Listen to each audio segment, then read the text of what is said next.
धर्म का सार है दान। दान से अर्थ धन का ही दान नहीं। दान से अर्थ है जो है जिसके पास दे, बांटे, रोके नहीं। ज्ञान है तो ज्ञान दे, शक्ति है तो शक्ति दे, गीत है तो गीत बांटे, क्योंकि बांटने से ही आत्मा उपलब्ध होती। जो जितना रोकता है उतना ही रुक जाता है। रोकने में रुक जाना है, देने में फैलाव है। जो जितना बांटता है उतना फैलता चला जाता है। जो जितना बांटता है उतना बड़ा हो जाता है। जो सब बांट देता है, जो भीतर शून्य हो जाता है, वही परमात्मा के निवास के योग्य हो जाता है। तो दान की परिसीमा है शून्यता। मेरा कुछ भी ना बचे, मैं भी ना बचूं मेरा। जिससे पाया है सब उसी स्रोत को वापस लौट जाए। जैसे गंगा अपने को पूरा सागर में उंडेल देती, उसी से पाया उसी को लौटा दिया। त्वदीयम वस्तु गोविंद तुभ्यमेव समर्पये। जो मिला है वो तुम्हारा नहीं, वह किसी का भी नहीं है, तो परमात्मा का है। इस परमात्मा की वस्तु पर मेरे का आरोपण लोभ है। लोभ पाप है। इस परमात्मा की वस्तु पर मेरे का आरोपण नहीं, दान है। दान पुण्य है। जो हो जिसके पास बांटता चले, लुटाता चले। जीसस का प्रसिद्ध वचन है, जो देगा उसे और मिलेगा, जो बांटेगा वो और पाने का हकदार हो जाता है। जो रोक लेता सड़ जाता है। जैसे कोई कुएं से पानी ना भरे, इस डर से कि कहीं पानी खर्च ना हो जाए, कुएं को बंद करके ताला लगा के रख दे कि कहीं पानी मेरा चुक ना जाए। कभी ग्रीष्म आए, अड़चन हो, अकाल पड़े तो मेरा पानी चुक ना जाए। रोक के रखूं, संभाल के रखूं, तिजोरी में रख ले कुएं को। उसका कुआं सड़ जाएगा, उसमें जीवन की धार नहीं बहेगी, उसका पानी गंदा होता रहेगा।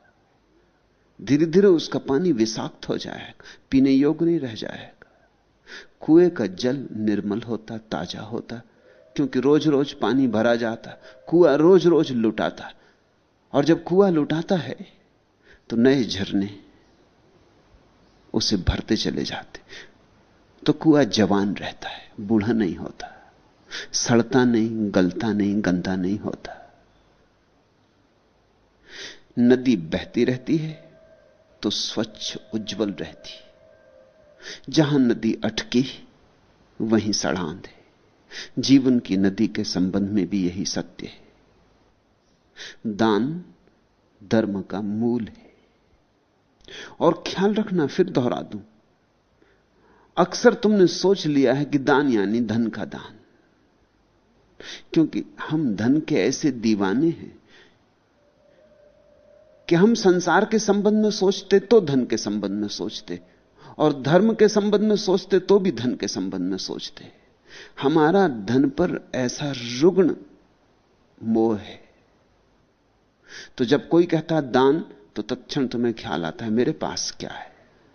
शायद यह भी ख्याल आता हो कि ठीक है, दान होना चाहिए, कोई मुझे दे। मैंने सुना है एक धनपति गांव में कभी किसी को कुछ ना दिया था, फिर भी लोग जाते थे क्योंकि वो सबसे बड़ा धनपति था। शायद आज नहीं दिया, कल दे, परसों दे। गांव में कोई गरीबों के लिए भोज का आयोजन हो रहा था। लोगों ने सोचा इसमें तो दे देगा। अकाल पड़ा था तो लोग गए। उस धनपति ने उनकी बातें सुनी। उन्होंने कहा कि दान की बड़ी महिमा है। दान से ही व्यक्ति स्वर्ग जाते, दान सीढ़ी है। उसे उन्होंने प्रसन्न देखा, खुला देखा, तो और दान की प्रशंसा की, आशा बंधी कि शायद आज कुछ देगा। लेकिन आशा जल्दी ही निराशा में परिणत हो गई। उस आदमी ने कहा बिल्कुल ठीक, उस धनपति ने कहा आप बिल्कुल ठीक कहते। कहा चलो मैं भी तुम्हारे साथ चलता हूं। उन्होंने कहा कहां साथ चलते, कुछ दान दें। उसने कहा नहीं, मैं भी साथ चलता हूं ताकि लोगों को दान देने के लिए समझाएंगे। जब दान की इतनी महिमा है तो मैं यहां बैठा नहीं रहूंगा, मैं भी चलूंगा तुम्हारे साथ और लोगों को समझाऊंगा कि दान दो। दान देने की बात जो करते हैं, हो सकता है वे भी सिर्फ दान से बचने के लिए दान देने की बात कर रहे हो। ये धनपति जाने को राजी है, दान के प्रचार के लिए राजी है। ये कहता जब ऐसी महत्वपूर्ण बात है तो मैं भी प्रचार करूंगा, लेकिन देने का भाव नहीं उठता। देने की हमारे भीतर भावना ही पैदा नहीं होती। हमने जन्मों जन्मों से नहीं दिया है, हमने कुछ भी नहीं दिया, हम सदा भिखमंगे, हम सदा मांग रहे हैं। जब लोग कहते हैं प्रेम, तब भी वे प्रेम मांगते, देते नहीं। जो देता है उसे तो बहुत मिलता है, उसे मांगना नहीं पड़ता, उसे 1000 गुना मिलता है, लाख गुना मिलता है, करोड़ गुना मिलता है। लेकिन लोग कहते हैं कि कोई हमें प्रेम नहीं करता। मेरे पास लोग रोज आते हैं, वो कहते हैं क्या करें, जीवन में प्रेम नहीं मिलता, कैसे प्रेम मिले। शायद ही कोई आके पूछता हो कि मैं प्रेम देना चाहता हूं, कोई लेने वाला नहीं मिलता। अगर तुम प्रेम देना चाहो तो लेने वाले तो बहुत मिलेंगे, क्योंकि सारे लोग प्रेम के भूखे, और तुम दोगे तो तुम्हें मिलेगा, दिए बिना किसी को नहीं मिलता। लेकिन लोग मतलब भी अपने निकाल लेते। अब दान की इतनी महिमा शास्त्रों में कही है, इसका परिणाम यह हुआ कि पंडित पुरोहितों ने दान का धंधा बना लिया। लोग समझाने लगे लोगों को कि दान दो। शास्त्र का उन्होंने शोषण कर लिया, शास्त्र से भी मतलब की बात निकाल ली। भिखमंगा भी रास्ते पर खड़े होकर कहता है कि दान से बड़ा धर्म नहीं, दान दो, और अगर न दो तो उसकी आंखों में तुम्हारे प्रति घृणा है। भिखमंगा दान से जी रहा है, तुम्हारे साधु संत भी दान से जी रहे हैं, तुम्हारे पंडित पुरोहित भी दान से जी रहे हैं, लेकिन सब चूक गए हैं बात। दान का मतलब मांगना नहीं, दान का मतलब देना है। तुम्हारे पास जो हो, धन ना हो तो फिक्र छोड़ो, धन ही तो धन नहीं है, और भी तो धन है। प्रेम तो है। इतना निर्धन आदमी तो कोई भी नहीं कि जिसके हृदय में प्रेम ना हो, और प्रेम से बड़ा धन और क्या। तुम एक गीत गा सकते हो तो गीत ही गुनगुना दो, तुम बांसुरी बजा सकते हो तो बांसुरी ही बजा दो, तुम नाच सकते हो तो पैर में घूंघर बांध लो, नाचो। किसी के कान में तुम्हारे घूंघर की आवाज पड़ेगी, दान हुआ। तुम्हें कुछ बोध हुआ है, अपना बोध बांटो। तुम्हें कुछ समझ मिली है, अपनी समझ बांटो। तुम्हारे पास जो है, और ऐसा कोई भी व्यक्ति जगत में नहीं जिसके पास कुछ भी ना हो। तुम राह पे पड़े कांटे तो बीन सकते हो, किसी के राह में पड़े कंकड़ तो हटा सकते हो, किसी के पास बैठ के हंस तो सकते हो, किसी रोते के आंसू तो पहुंच सकते हो। एक आदमी रास्ते से गुजर रहा है और एक भिखमंगे ने हाथ फैलाया। उस आदमी ने अपनी जेब में तलाशी, लेकिन कुछ था नहीं उसके पास। उसने भिखमंगे के हाथ में अपना हाथ रख दिया और कहा, भाई मुझे क्षमा कर, मेरे पास अभी कुछ भी नहीं, कल जब आऊंगा तो जरूर कुछ लेके आऊंगा। उस भिखमंगे की आंखें गीली हो गई। उसने कहा, अब लाने की कोई जरूरत नहीं, जो देना था तुमने दे दिया। तुमने मेरे हाथ में हाथ रखा, तुम पहले आदमी हो। तुमने मुझे भाई कहा, तुम मेरे पहले दाता हो। अब और कुछ की जरूरत नहीं, बस मेरे पास 2 घड़ी बैठ जाओ। यह हाथ मेरे हाथ में रहने दो, यह पहला हाथ है जो मेरे हाथ में आया। धन देने वाले तो बहुत मिले, प्रेम देने वाला कोई भी नहीं मिला। और भाई तो मुझे किसी ने कहा ही नहीं। ये शब्द कितना प्यारा है, वो भिखमंगा कहने लगा। इसमें कितना मधुर रस है। तुमने मुझे शब्द दे दिया। कभी यहां से गुजरो तो मेरे हाथ में हाथ दे के क्षण भर बैठ जाया करे, फिर कभी मुझे भाई कह के पुकारना। तुम्हारे पास जो हो, किसी को भाई कह के तो पुकार सकते हो। इतना कृपण तो मत हो जाओ कि किसी को भाई कहना मुश्किल हो जाए। ईसाई फकीर हुआ संत फ्रांसिस, वो वृक्षों को भी कहता था भाई, मछलियों को कहता था बहन, चांतारों से दोस्ती करता था, पहाड़ों नदियों से बात करता था। और तो उसके पास कुछ भी नहीं था, फकीर था। लेकिन इतना तो कर सकता था। जितना फ्रांसिस ने दिया उतना दुनिया के करोड़ों का दान देने वालों ने भी नहीं दिया। ये सारी प्रकृति उसके दान से आह्लादित हो उठी थी। जिस वृक्ष पर फ्रांसिस ने हाथ रख के कहा होगा भाई, ऐसे ही औपचारिक नहीं, क्योंकि वृक्षों से उपचार कौन निभाता है? आदमियों में शायद तुम उपचार भी निभाते हो, किसी से मतलब हो, काम हो तो कहते हो भाई। कहते ना कि जरूरत पड़े तो आदमी गधे को भी बाप कह देता है, मगर भीतर तो जानते रहता है कि है तो गधा ही। एक काम पर पिताजी कहना पड़ रहा है। जरूरत पड़ती तो राजनेता के भी पैर तुम छू लेते हो, उसको भी महात्मा कह देते हो, हालांकि तुम जानते हो गधा तो गधा है, जरूरत पड़ी तो बाप कहना पड़ रहा है। उपचार, लेकिन वृक्ष से तो कोई उपचार निभाना नहीं। चांद तारे तो कोई शिकायत करेंगे नहीं। जब फ्रांसिस ने पक्षियों को, जानवरों को, वृक्षों को भाई कह के पुकारा, यह अंतरतम से उठी आवाज, यह प्रार्थना बन गई, यह दान हो गया।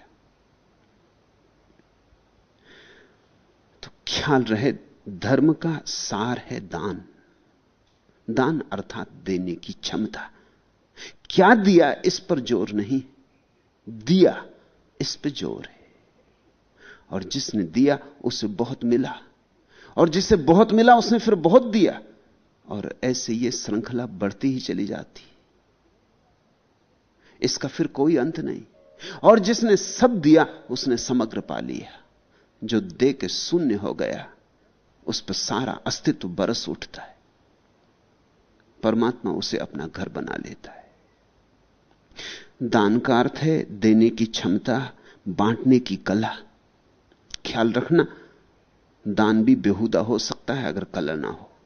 तुम इस ढंग से दे सकते हो कि जिसको तुम दो उसको पीड़ा दे जाओ। तुमने अगर 2 पैसे भिखमंगे की तरफ फेंक दिए तो तुमने दिया कम, चोट ज्यादा पहुंचाई। तुम 2 पैसे देके अपनी अमीरी दिखाए। तुमने 2 पैसे क्या दिए, तुमने उस गरीब की छाती में छुरा भोंक दिया। तुमने इतनी अकड़ से दिए कि तुम्हारा दान जहर हो गया। अच्छा होता तुमने ना दिया होता, अच्छा होता तुम मुंह फेर के चले गए होते, अच्छा होता कि तुमने सुनी ही ना होती भिखमंगे की आवाज। लेकिन यह देना ना हुआ। अक्सर तुमने दिया है क्रोध में, अक्सर तुमने दिया है सिर्फ बचाव के लिए। भीड़ भाड़ है, बाजार है, 4 लोग क्या कहेंगे कि भिखमंगा हाथ जोड़े खड़ा है और तुम 2 पैसे नहीं दे पाते। अक्सर तुमने भिखमंगे को दिया है, लेकिन दिया लोगों के कारण है जो देख रहे हैं बाजार में। तुम्हारी प्रतिष्ठा दांव पे लगी। तुमने अपने अहंकार को ही दिया, भिखमंगे को नहीं दिया। और देकर तुमने चाहा है कि वो धन्यवाद करे, देकर तुमने चाहा है कि तुम्हारी स्तुति करे। अगर तुम्हारे देने में कोई भी चाह है, धन्यवाद की भी चाह है, तो देना गलत हो गया। अच्छा होता तुम ना देते, अच्छा होता तुम मुंह फेर के चले जाते, अच्छा होता तुम थोड़े कठोर होते। लेकिन अगर तुमने यह चाहा कि भिखमंगा तुम्हारा अनुग्रह माने, तो चूक हो गई। तो दान का धोखा हुआ, दान नहीं हुआ। दान देने की क्षमता और बांटने की कला है। जब कोई किसी को देता है तो बहुत ही प्रसादपूर्ण होना चाहिए देना। इतना प्रसादपूर्ण होना चाहिए कि जिसे तुमने दिया है वो आह्लादित हो, जिसे तुमने दिया है वो प्रफुल्लित हो, दीन ना हो जाए। तुम दे के किसी को दीन कर दो तो भूल हो गई। तुम्हारे देने से कोई समृद्ध हो, ऊपर उठे, तुम्हारे देने के कारण तुम्हारे समतुल हो जाए। तुम जब किसी को दो तो इस तरह देना कि जैसे उसने लेकर तुम पर अनुग्रह किया है। यह देने की कला है। तुमने अनुग्रह किया ऐसा नहीं। इसलिए इस देश में हम दान भी देते हैं और दक्षिणा भी। दक्षिणा का मतलब वही होता है। दुनिया के किसी कोने में दक्षिणा का रिवाज नहीं। दान तो सारी दुनिया में, लेकिन दक्षिणा बिल्कुल भारतीय बात है। ये दक्षिणा क्या है? तुमने किसी को कुछ दिया, ये दान हुआ। फिर इस दान को उसने स्वीकार कर लिया, इसका धन्यवाद भी दोगे या नहीं? वो दक्षिणा है। वो तुम्हारा अनुग्रह का भाव है कि मैं धन्य भागी हुआ कि आपने मैंने जो कुछ छोटा मोटा दिया।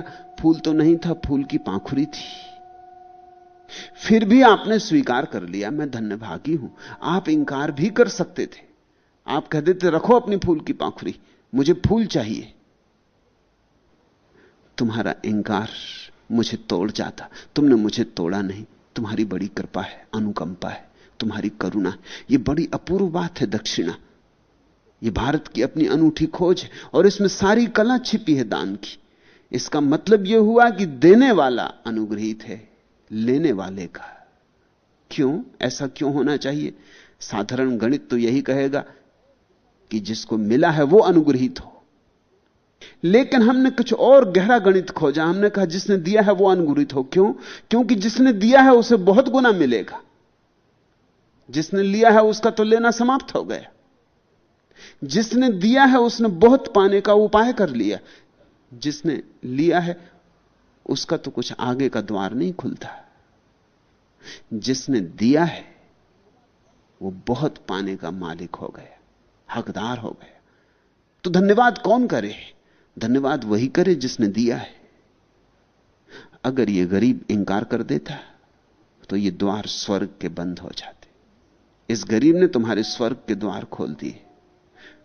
तुम इसे धन्यवाद दो। ये देने की कला है। तो दान है देने की क्षमता, देने की कला और देने का आनंद। देते समय तुम आनंदित होने चाहिए। कभी क्रोध से मत देना, कभी भय से मत देना, कभी लोभ से मत देना, कभी प्रतिष्ठा के मोह में मत देना। ये सब गलत देने हैं, ये सब विषाक्त हैं। जब दो तो आनंद भाव से देना। देना इसलिए कि मेरे पास इतना है कि मैं करूं भी क्या, मैं ना दूं तो क्या करूं। देने का सहज आनंद ही कारण हो बस। तुमने जीसस की कहानी सुनी। एक अमीर बागवान ने कुछ मजदूर सुबह काम पर बुलाए। अंगूर पक गए थे और तोड़ने थे। फिर कुछ मजदूर दोपहर बुलाए क्योंकि अंगूर शाम तक टूट ना पाएंगे। फिर कुछ मजदूर सांझ को भी बुलाए। जब सूरज ढल रहा था तब भी कुछ लोग आए। फिर तो सूरज ढल गया, सबको मजदूरी बांटी, सबको बराबर मजदूरी बांट दी। जीसस ये कहानी बहुत बार कहते थे। स्वभावतः सुबह से जो दिन भर काम किए थे, भर दोपहरी जो जुते रहे थे, धूप में पसीना पसीना हुए थे, सूरज उगते आए थे, अब सूरज डूबते जा रहे थे, न भोजन करने गए थे, न एक क्षण को हटे थे काम से, उनको भी उतना ही दिया। तो वो जरा नाराज हुए। उन्होंने कहा यह अन्याय है। और जो लोग दोपहर आए उनको भी उतना, उनको आधा मिलना चाहिए। और जो अभी अभी आए हैं, जिन्होंने काम किया ही नहीं कुछ, उनको भी इतना, इनको तो कुछ भी नहीं मिलना चाहिए। वो अमीर हंसने लगा और उसने कहा मैं तुमसे यह पूछता हूं कि तुमने जितना काम किया उतने के दाम तुम्हें मिले या नहीं? उन्होंने कहा नहीं, हमें उतने के दाम मिले, थोड़े ज्यादा भी मिले। वो सवाल नहीं है। लेकिन जो दोपहर को आए थे इनको और जो सांझ को आए इनको, उस अमीर ने कहा धन मेरा है और मेरे पास बहुत है। अगर मैं बांटना चाहूं तो तुम्हें कुछ ऐतराज है? मैं अगर नदी में फेंकना चाहूं तो तुम्हें कुछ ऐतराज है? ये मैं मेरे पास अधिक है इसलिए दे रहा हूं। इन्होंने काम नहीं किया, मेरे पास भी आंख है। कोई दोपहर आया, कोई सांझ आया, काम क्या करेंगे ये सांझ को आए हुए लोग? लेकिन मेरे पास जरूरत से ज्यादा है इसलिए दे रहा हूं। ये आनंद के भाव से देना है। जो तुम्हारे पास जरूरत से ज्यादा हो उसी को देने में मजा हो सकता है। जिस संबंध में तुम अभी खुद ही कंजूस हो, खुद ही पकड़े बैठे हो, जो अभी तुम्हें लगता है कम है, वो तुम कैसे दोगे? दोगे भी तो किसी और कारण दोगे, उसमें हेतु आ जाएगा। और जहां हेतु आया, मोटिव आया, वहां दान मर गया। दान की आत्मा है अहेतुकी भाव, कि बिना किसी कारण के दे रहे हैं, देने के शुद्ध आनंद से दे रहे हैं। ऐसा जो देना सीख लेता है वो सम्राट हो जाता है। सम्राट कितना तुम्हारे पास है इससे नहीं होता कोई। सम्राट तुम देने में कितने समर्थ हो इससे होता है कोई। मांगने वाला भिखमंगा रह जाता है। और ध्यान रखना, धनी से धनी आदमी भी मांग रहा है, गरीब भी मांग रहा है, ऐसा नहीं, धनी भी मांग रहा है, अमीर से अमीर, अरबपति भी मांग रहा है, कहता और मिल जाए और मिल जाए। इसलिए इस दुनिया में भिखमंगे ही भिखमंगे, गरीब भिखमंगे हैं, अमीर भिखमंगे, मगर सब भिखमंगे। यहां कभी कभी कोई सम्राट होता है। सम्राट वही होता है जो मांग नहीं रहा है, जिसने बांटना शुरू कर दिया है। बांटने से साम्राज्य का विस्तार है। ऐसा अहेतुक दान तभी संभव है जब तुम्हारे जीवन में प्रेम की थोड़ी सुवास हो। इसलिए मैंने कहा धर्म का सार है दान और दान का मूल है प्रेम। प्रेम का अर्थ होता है मैं अलग नहीं, मैं भिन्न नहीं, पृथक नहीं, मैं सबसे जुड़ा हूं। तो अगर कहीं कोई पीड़ा में है तो मैं दौड़ता हूं क्योंकि मैं ही पीड़ा में हूं। अगर वृक्ष सूख रहा है जल के बिना और मैं जल देता हूं तो इसलिए कि वृक्ष में मैं ही सूख रहा हूं। अगर कोई रो रहा है और मैं आंसू पोंछता हूं तो सिर्फ इसीलिए कि वे आंसू मेरे ही आंसू हैं, वे आंखें मेरी ही आंखें। इस भाव का नाम प्रेम है। प्रेम का अर्थ है मैं अस्तित्व से भिन्न नहीं हूं, अभिन्न हूं, एक हूं। प्रेम का अर्थ है अद्वैत की प्रतीति। हम अलग हो भी कहां सकते हैं। प्रतिपल श्वास चाहिए, भोजन चाहिए, जल चाहिए तो ही जी सकते हैं। और यह सब मिलता है हमें बाहर से, अस्तित्व से। वृक्षों में फल लग रहे हैं, वो तुम्हारे लिए तैयार हो रहे हैं कि तुम उन्हें पचाओगे, तुम्हारा रक्त मांस मज्जा बनेगी। नदियों में जलधार बह रही है कि तुम्हारे वृक्षों में पानी जाएगा, फल पकेंगे। और नदियों में जलधार तुम्हारे घर तक आ रही कि तुम्हारी प्यास होगी और प्यास के लिए पानी की जरूरत होगी। और आकाश में बादल मंडरा रहे हैं और वर्षा हो रही तुम्हारे लिए। और सुबह सूरज निकला है तुम्हारे लिए। और रात चांद तारों से भर जाता है आकाश तुम्हारे लिए कि तुम अब विश्राम में चले जाओ। जरा गौर से देखो, ये सब तुम्हारे लिए, ये सब तुम्हारे लिए और तुम इसके लिए नहीं हो। ये अप्रेम, ये धोखा हुआ, ये बेईमानी है। ये सब तुम्हारे लिए हो रहा है और तुम इसके लिए बिल्कुल नहीं। जिस दिन तुम्हें यह दिखाई पड़ता है ये सारा अस्तित्व मेरे लिए, उस दिन तुम पूरे भाव से कहते हो मैं भी इस सारे के लिए। तब प्रेम, और प्रेम मूल है दान का। धर्म का सार है दान, दान का मूल है प्रेम, और प्रेम का अर्थ है निरअहंकारिता। यह धर्म का, दान का शास्त्र हुआ। निरअहंकारिता पर ही दान खड़ा होगा। अगर देने में जरा भी अहंकार है तो चूक गए, फिर प्रेम नहीं। आज के सूत्र दान पर है, इन्हें ठीक से समझना।